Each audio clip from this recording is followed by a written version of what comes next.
नमस्कार। Sunday special के इस एपिसोड में आपका स्वागत है। आप सब लोग जानते हैं कि जो संडे का हमारा ये एपिसोड होता है, इसमें कई बार हम बड़ी खबरों के बारे में चर्चा करते हैं जो पिछले सप्ताह की होती है। कई बार ऐसी खबरों के बारे में चर्चा करते हैं जिसे लेकर हम भूल जाते हैं या वो खबर जो मीडिया की नज़रों से बच जाती है। लेकिन इस बार दोनों ही प्रकार की खबरों के बारे में मैं चर्चा नहीं करूंगा। आज हम चर्चा करने जा रहे हैं 2 साल बाद होने वाले चुनावों के बारे में। आप सब लोग जानते हैं कि बंगाल में शानदार जीत व असम में जीत की हैट्रिक लगाने के बाद भाजपा का आत्मविश्वास अब नए चरम पर पहुंच रहा है।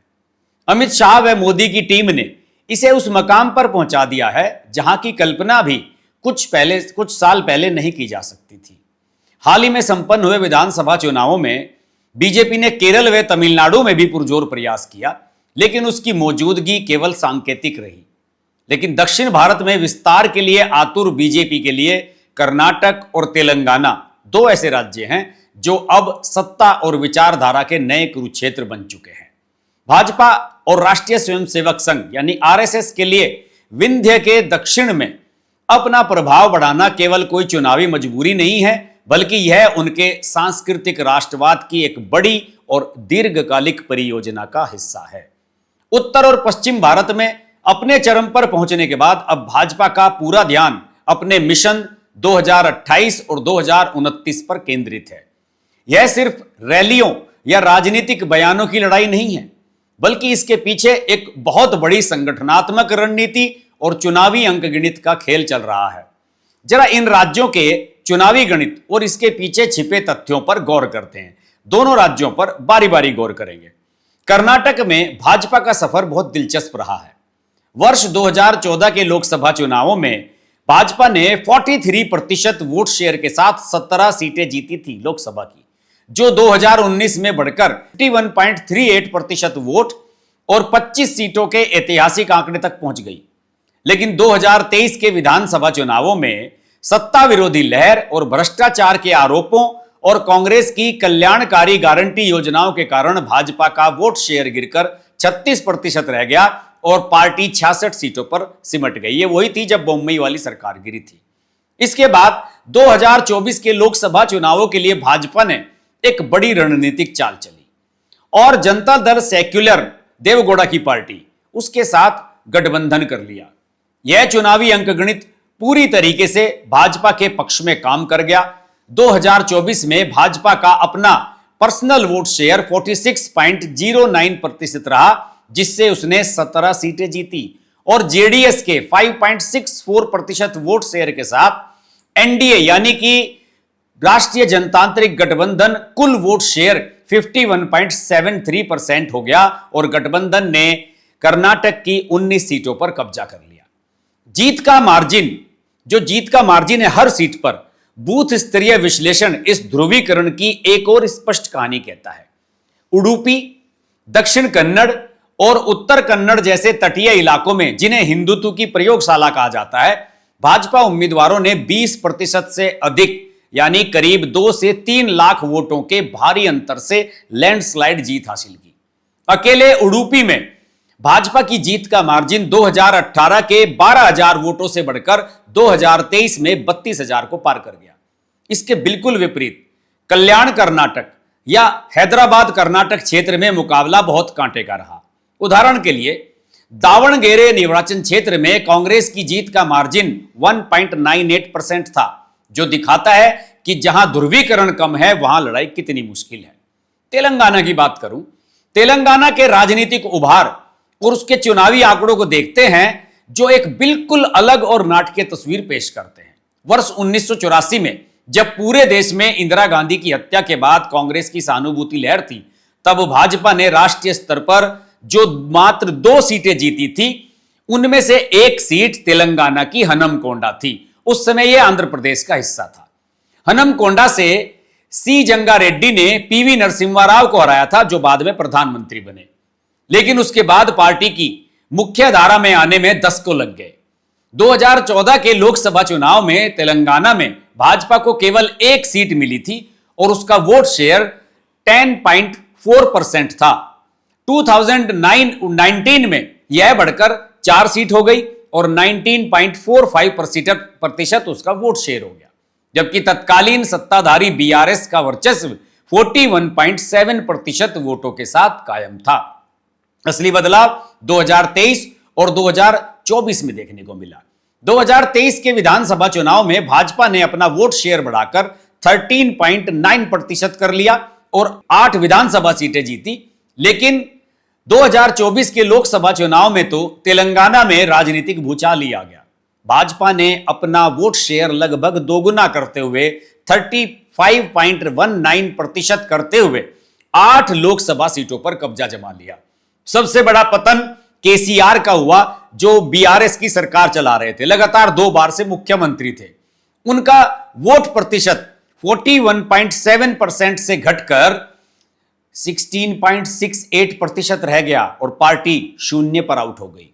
चुनाव आयोग का बूथ स्तरीय डेटा साफ बताता है कि बीआरएस का कोर वोट बैंक, खासतौर पर युवा और शहरी मतदाता, बड़े पैमाने पर भाजपा की ओर शिफ्ट हो गया है।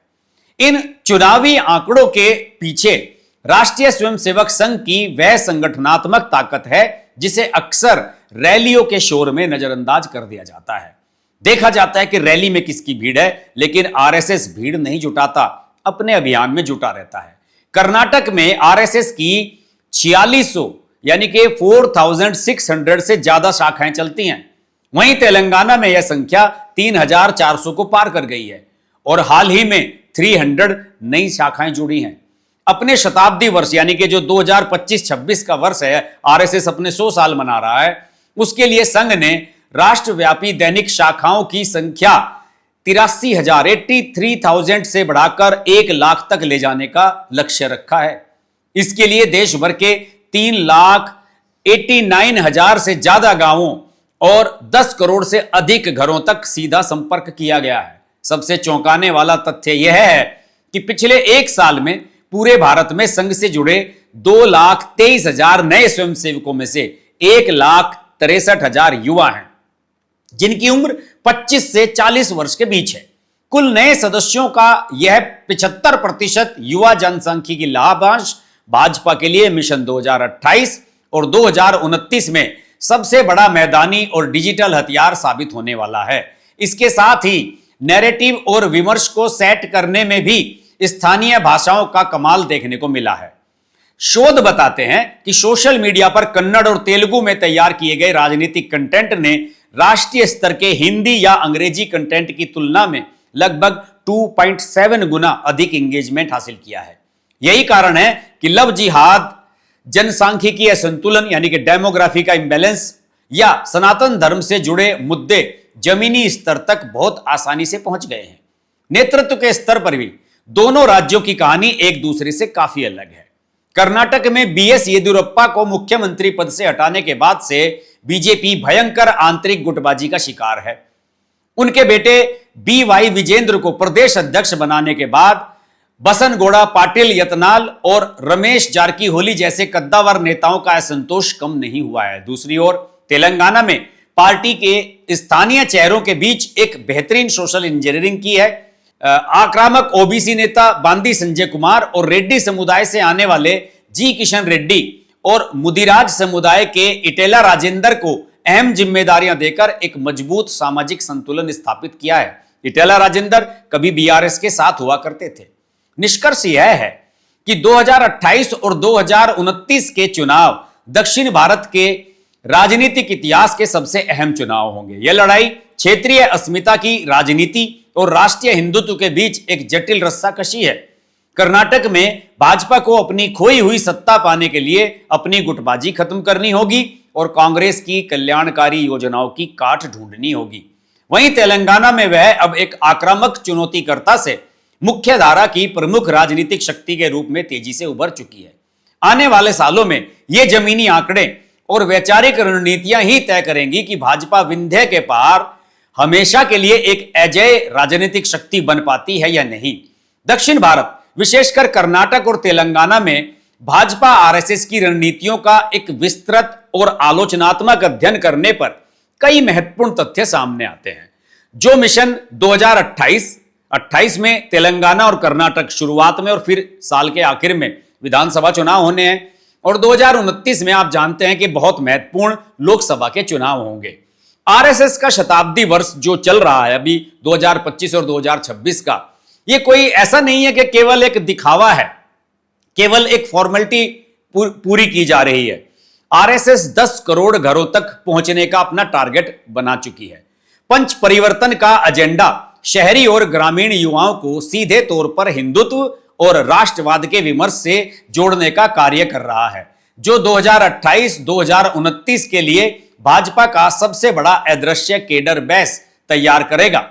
लव जिहाद, गो हत्या, जनसांख्यिकी असंतुलन जैसे राष्ट्रीय हिंदुत्व के आख्यानों को अब केवल हिंदी बेल्ट तक सीमित नहीं रखा गया है। इन्हें हाइब्रिड मीडिया सिस्टम और एआई उपकरणों का उपयोग करके स्थानीय संदर्भ भाषाओं, जैसे मैंने शुरू में कहा कन्नड़ और तेलुगु आदि में सफलतापूर्वक स्थापित किया जा रहा है। सनातन धर्म को लेकर द्रविडियन या वामपंथी विरोध को हिंदू अस्मिता पर हमले के रूप में सामने रखा जा रहा है। भाजपा ने क्षेत्रीय दलों के खिलाफ एक मजबूत वैचारिक खाई खड़ी की है जो ध्रुवीकरण को तीव्र करती है। कर्नाटक में भाजपा का भविष्य इस बात पर निर्भर करेगा कि पार्टी के जो कद्दावर नेता हैं, जैसे मैंने शुरू में बताया बीवाई विजेंद्र और अन्य जो नेता हैं, उन सब के बीच में तालमेल कैसा रहता है। इसके साथ ही जेडीएस जो देवगौड़ा की पार्टी है, उसके साथ गठबंधन को कायम रखते हुए लिंगायत, वोक्कालिगा, ओबीसी आधार को कैसे प्रबंधित किया जाए, यह महत्वपूर्ण होगा। इसके विपरीत तेलंगाना में पार्टी स्थानीय छत्रपों बंदी संजय कुमार को हटाकर बीजेपी ने गलती की थी। उन्हें प्रदेश अध्यक्ष पद से हटाकर जी किशन रेड्डी को बना दिया गया था और इसका नुकसान तेलंगाना में पिछली बार उठाना पड़ा था। जिस तरीके से आप जानते हैं कि अन्नामलई को हटा दिया गया था और तमिलनाडु में इसका नुकसान उठाना पड़ा था, तो उस बैलेंस को पूरा करना होगा और तभी बैलेंस बन सकेगा और आगे के लिए भाजपा खुद को तैयार कर सकेगी। ये दोनों ही स्टेट ऐसे हैं, कर्नाटक में तो कई बार भाजपा की सरकार बन चुकी है और जो मैंने आंकड़े आपको शुरू में बनाए, उन आंकड़ों से यह भी स्पष्ट हो जाता है कि तेलंगाना में बेहद पोटेंशियल है। कर्नाटक के बाद सेकंड नंबर का ऐसा स्टेट है जहां पर भारतीय जनता पार्टी अपनी सरकार बना सकती है और मैंने पिछले 2 लोकसभा चुनाव, विधानसभा चुनाव, इसके आंकड़ों से आपको यह बताया भी। 2028 और 2029 के मिशन को साधने के लिए भाजपा को केवल सांस्कृतिक ध्रुवीकरण पर निर्भर रहने के बजाय स्थानीय, आर्थिक और कल्याणकारी योजनाओं को भी अपनी रणनीति में शामिल करना होगा। अंततः दक्षिण भारत में भाजपा और आरएसएस का यह समग्र विस्तार क्षेत्रीय पहचान की राजनीति और राष्ट्रीय हिंदुत्व के बीच एक जटिल, बहुस्तरीय और अभूतपूर्व रस्साकसी का प्रतिनिधित्व करता है।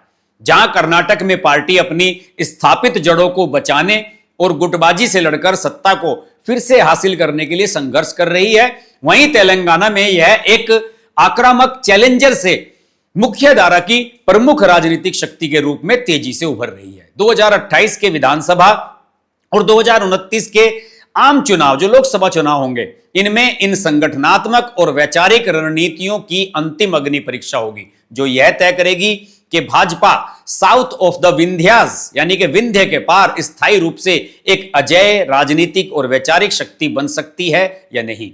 आज के वीडियो में इतना ही। वीडियो अच्छा लगे तो लाइक कीजिए, शेयर कीजिए। चैनल को आपने अभी तक सब्सक्राइब नहीं किया है तो सब्सक्राइब करना मत भूलें। नमस्कार। अगर आपको हमारी वीडियो पसंद आई तो वीडियो को लाइक करें, चैनल को सब्सक्राइब करें और नोटिफिकेशंस के लिए बेल आइकन को प्रेस करें।